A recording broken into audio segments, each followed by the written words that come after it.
Wednesday, July 31st already. It's going fast. This is a lunch and learn, so by all means eat, drink, and be merry.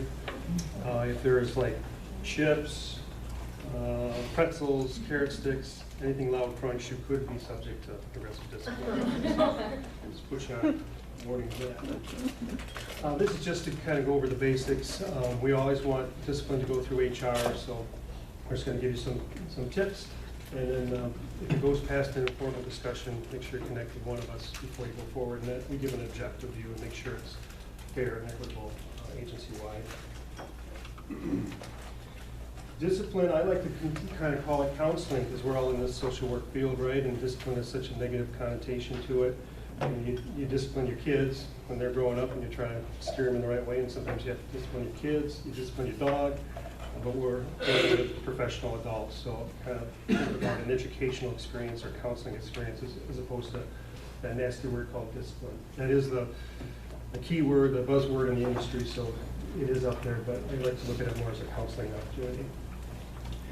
It's designed to correct improper behavior or below standard performance. It's not to punish. So sometimes people think of discipline and punishment, but that's not what we're here for.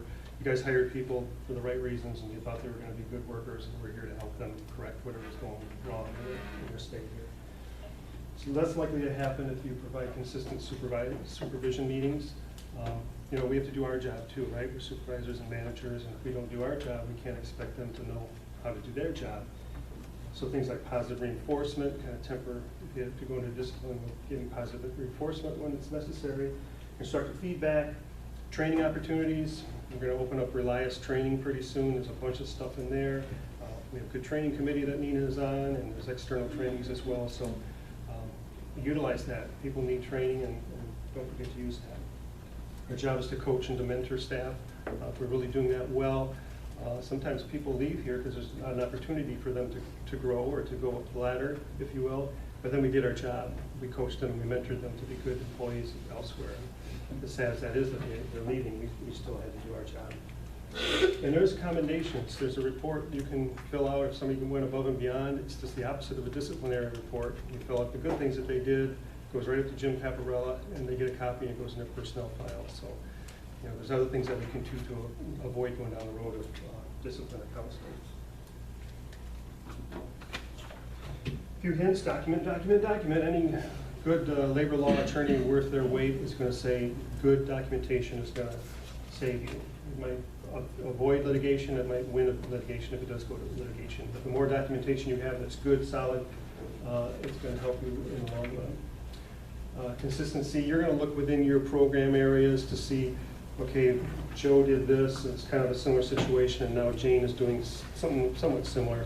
I got to be fair in my discipline. So you're going to look within your program, and then HR is going to look agency-wide to make sure it's equitable throughout the agency, and we're looking at it objectively from a balcony view. We don't really necessarily know the day-to-day stuff that you're going through, but we can take an objective view out of it.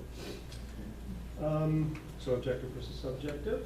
Let them tell their story. Sometimes we rush right into discipline. It's kind of a blindsided thing, and they haven't a chance to even talk about it. So that would be a good opportunity in supervision, or before you're going to write them up, say it. You know, I come to know this thing is happening, and you know, let me know from your perspective about this, and let them tell their story. So you might learn something. Again, was the employee trained properly and/or provided the tools to do their job well? Job description. They're going to get their job description on day one and sign off on it. Doesn't mean that they read it with a fine-tooth comb. So, you know, I'd encourage you in the orientation period to go over that in the first 90 days. Make sure they know what that's all about. Revisit it. We're supposed to look at them annually when we do our annual evaluations. So take that out during that meeting and just see if it's still accurate and are we on the same page so that they know what they're supposed to be doing. And in training, weekly supervision. The model is weekly supervision. It doesn't always happen, and I get that.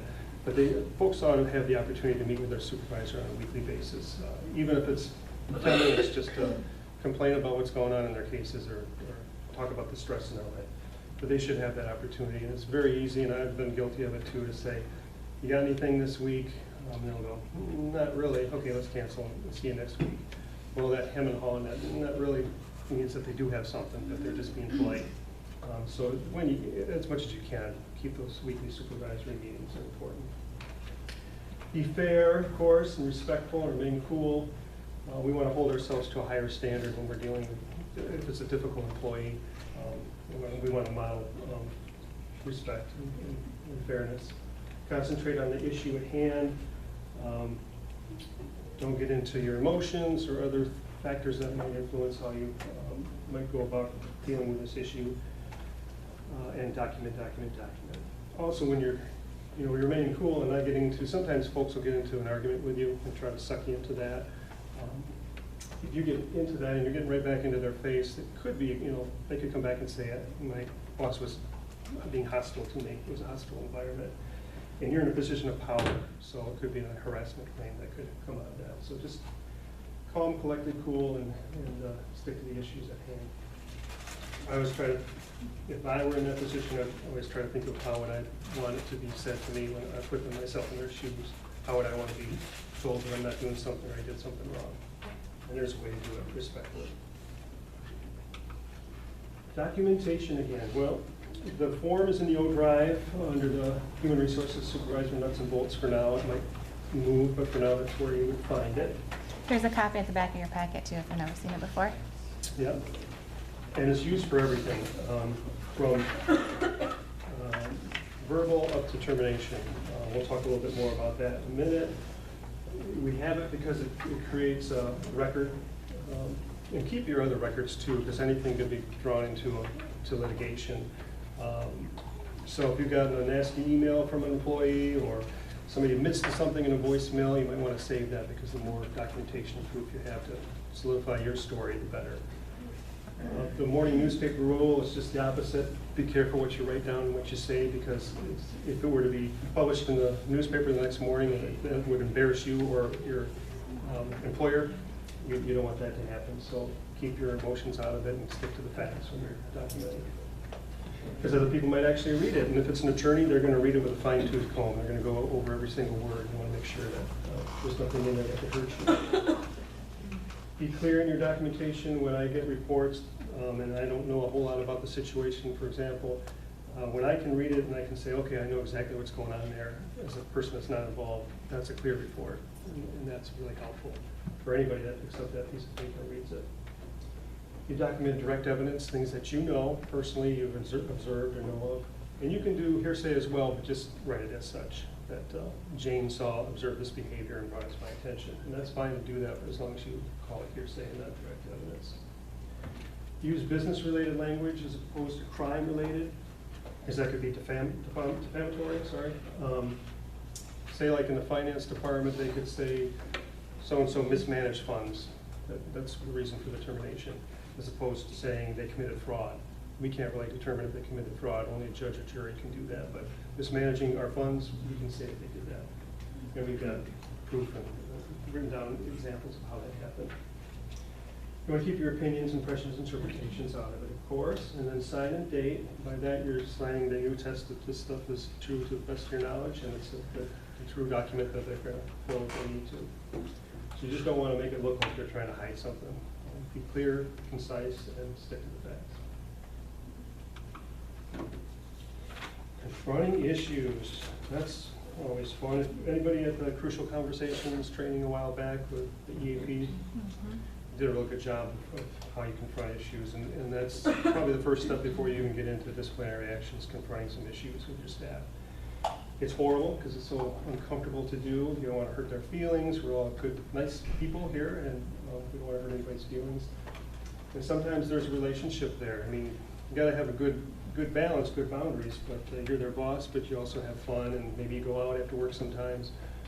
But when you're here at work, you're the supervisor, and you need to have that appropriate boundary that you might have to confront them and point out some things and maybe discipline those folks, and so that they know that might happen, and you're not just friends. So you have to be role models and confront and confrontation skills. Consequences of avoiding that would be, as you know, small issues become bigger and bigger and bigger. They just seem to grow and become the norm. We don't want them to be the norm. And it could affect your team morale as well. It could have an effective also affecting other people. Don't wait and put it off. I've seen sometimes where folks have, did this in a meeting few months ago, and I kind of see it springing up again. I better confront that. The more you put it off, it takes away the importance of the issue. I'd liken it to, say you're at work for 8 hours, you've been away from home for 9 hours. You come home and your dog's peed on the rug, and you go, Fido, bad dog. And what Fido's going to do is just going to go, just kind of look at you like, I don't know what you're talking about. It's just been 8 hours since the dog did that and has no idea what's going on. And that could occur if some of that time lapse.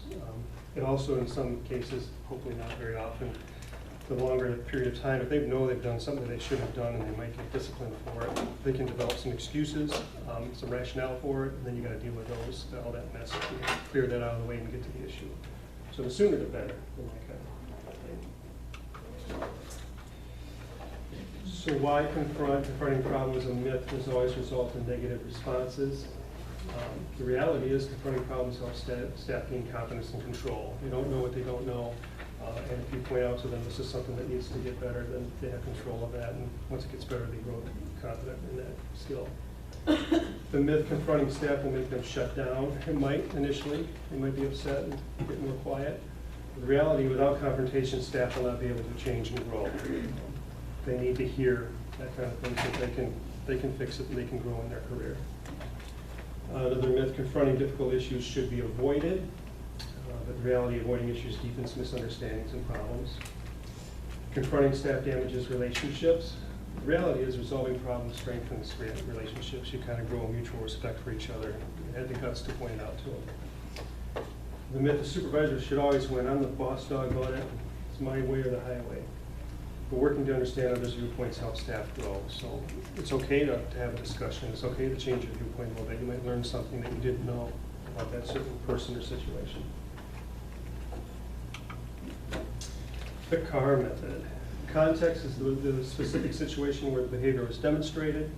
Action, what happened, what was the observed behavior, and result, what was the result of behavior. So a good example is like Jan, when you were in that planning meeting last Thursday, that's the context, the meeting where Jan was, where she was. I noticed that you spoke very critically about the program manager. That's her action. That's the action that took place. And your comments were inappropriate for the meeting and left us with less time for planning. That was the result. So just kind of use that CAR method to context, action, result to be very clear with the person. A bad example of that would be you always have a bad attitude, you need to change. I can almost guarantee you that if you say, if you tell anybody you've got a bad attitude, you're not a team player, anything along those lines, you better be ready with a lot of examples of why. Because they're going to look at you with a dog look and say, I don't know what you're talking about. And say, well, there's this, and this, and come, you have examples to back up what a bad attitude is and what not being a team player is, that kind of thing. And that would be the same for your report. You can't just write in there terminating because of a bad attitude. You got to give examples so they know what you're talking about. Aggressive discipline, there's typically 5 steps. The first step really isn't discipline, it's just your supervisory meetings. We talked about the importance of those. And just, I just started to notice this, and let's talk about it, and let's problem solve and how we can fix this issue. If it gets to the next level, the first level actually would be a verbal warning. And we do use a disciplinary report. It's all in one report. I have seen some verbal discipline reports. We've thrown those away, so if you have some, just get rid of them. But there's a box to mark on the disciplinary report. That's just to document that it happened. I know it's silly, it's verbal, but you're writing it, it's making sense, Dan, what are you talking about? But that's really kind of from the labor law issue of documenting it and showing that there's a progression. That's the first level. We've done the verbal and we have proof that we've done it. And then we're going to move on to the second level. We have to have a written warning. Suspension, I'm not really a big fan of suspending somebody because to me that's a negative punishment. So you say, well, you screwed up, you got to go home for a week, unpaid suspension. See if that gets that through your head. It's again like a punishment. But I would use suspension for fact-finding. Say we got to investigate the situation. I don't really care for the word investigation because it implies you're guilty of a crime, but we're going to fact-find. So if there's some significant issue and it looks like it's going to be at least a written, maybe it's a termination, usually it's going to be a termination. We'll send them home and say we're going to fact find this issue, contact HR, use us because we'll get heavily involved in that. And then as soon as we get to the bottom of it, we'll get back to you. A smart person will slap the kid across the face. That's not in our value system, so they're going to be terminated. They would probably know that it's coming or resign during that suspension, but we want to get our ducks in a row and make sure that we are prepared for it. So like an example would be for a very good example, this has happened, Friday afternoon, Dan's out of the office, and something has happened, and Nina, we gotta terminate this person, we need to do it right now. My response is going to be, instead, what we're gonna wanna do is go ahead and send them home like Dan suggested. Let them know that we are gonna look into it and fact find and whatnot, and we'll be contacting them early the next week. So we're gonna, take that little bit of time, slow down, and give them the opportunity to figure out what's going on so we can hear the whole story instead of, boom, let's get this done before 5 o'clock. So just so you kind of have an idea of what that looks like. Yep. And then the final step, of course, if they have to, is termination of employment. And we'll get a little bit more into that later. It's an awful thing to do, but sometimes necessary.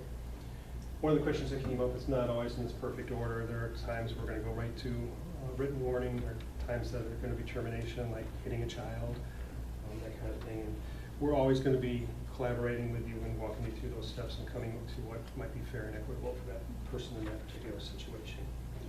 Which brings us to the gray area. They're not always going to be clear cut. It'd be nice if we could just come up with, okay, when you do this, this happens. But we're dealing with human beings here, and there's going to be all kinds of circumstances and things that are going on with it. But don't worry, we're gonna help you and walk you through it. We want to make sure it's fair, consistent. Are there any mitigating circumstances that occurred? We don't want to get too draconian in our, at least I don't, in our rules. A quick history lesson on, if you don't know draconian. Draco was the first Greek legislator, and before Draco put law into written form so that everybody knew what they were, it was just real arbitrary. Leaders would do whatever they wanted and issue any kind of punishment. So I kind of think of it like kind of in a scenario. You, sir, why are you crossing the road in front of yonder royal chariot? I don't really know if there were chariots there, if they went in the street, but for purposes of argument. I mean, I'm just across the road, like the chicken across the road. Get it? No, I do not get it. What is your name? Jay? Jay. You've committed the crime of jaywalking. Jaywalking? What the heck is that? I've never heard of it before. I'm just trying to get across the street. What shall be the punishment for jaywalking? Whoa, whoa, whoa, whoa, let's calm down here. Nobody needs to lose their head over this. Up with his head. So in that case, that leader decided there was a law called jaywalking and the punishment would be death. And that kind of thing happened. So they published their laws, put them in the town square or whatever. People knew what the laws were and what the punishment for the laws were. The problem was they were extremely harsh and very strict.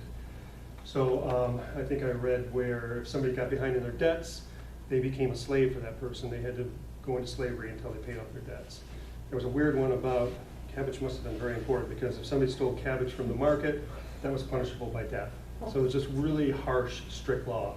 So we're trying to stay away from that. Think of absences.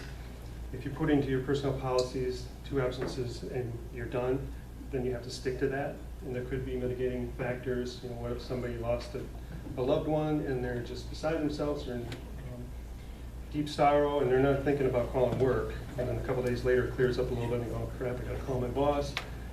Would you stick to that policy and fire them? I don't think so. Med errors on the residential campus, there might be length of time involved. If we say there's 3 med errors and you're gone, what if it's over 2 years?